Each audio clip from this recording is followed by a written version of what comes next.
The fourth commentator that the Gutni Chumash paraphrases to answer the question as to what right Avraham had in endangering the life of Sarah comes to us from the Tiferet YONATAN, from Rabbi YONATAN EIBESHITZ, who lived in the 1600s. He was the one that was involved in a vicious Naleket with Rabbi Yaakov Emden over the issue of his alleged affiliation with the Shabtai Tzvi movement. From what I understand, the Tiferet YONATAN bases his commentary on a statement drawn from Masechet Yoma that Kiyem Avraham Avinu Kol HaTorah Kula, Avraham Avinu, who lived pre-Matan Torah, nevertheless fulfilled all the mitzvot that were applicable to him of the Taryag mitzvot, Afilo Eruve Tavshilin, even the rabbinical mitzvot such as Eruv Tavshilin, although others argue that this is a reference to his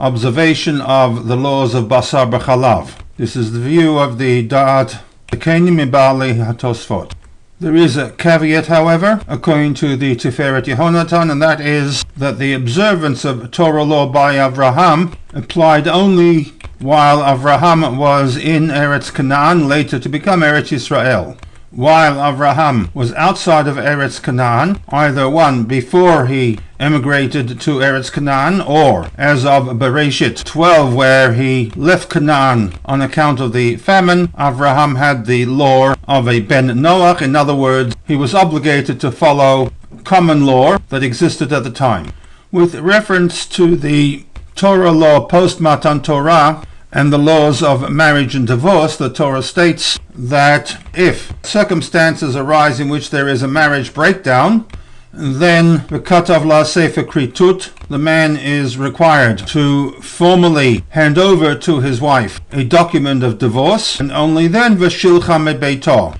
can she be sent away from his house to return, I suppose, to her own family. On this basis, although Avraham and Sarah are introduced as brother and sister, not as a married couple, as far as Torah law is concerned, they were still legally married. If, however, as in Bereshit 12, where Avraham had departed Eretz Canaan, where, according to Rabbi YONATAN EIBESHITZ, he was not obligated to abide by Torah law, rather by common law, then there was no requirement for a husband to formally present the Sefer Kritut, a bill of divorce. All that needed to be done was v'shilcha mebeito, which could be accomplished by either physical banishment from the marital home or public verbal affirmation that the couple were no longer married. Not unlike the modern-day option of no-fault divorce. Avraham and Sarah, who were now no longer in Eretz Canaan, common law applied to them both, and as such, when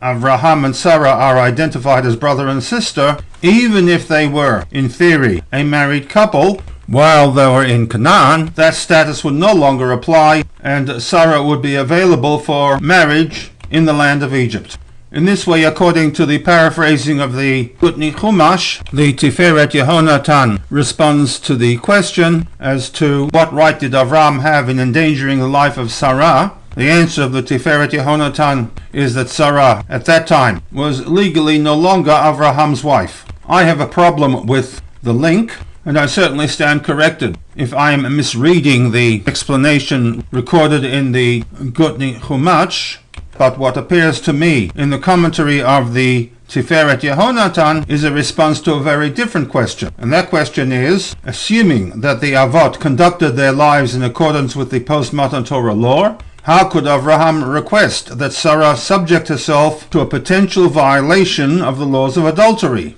And it's to this that the Tiferet YONATAN provides a response, that at the time, Avraham and Sarah's status, in light of the fact that they were now outside of Eretz Canaan, were that of a Ben Noach, pre-Matan Torah, and were subject to common law jurisdiction, and the mere identification of Sarah as Avraham's sister made any previous marriage arrangement null and void.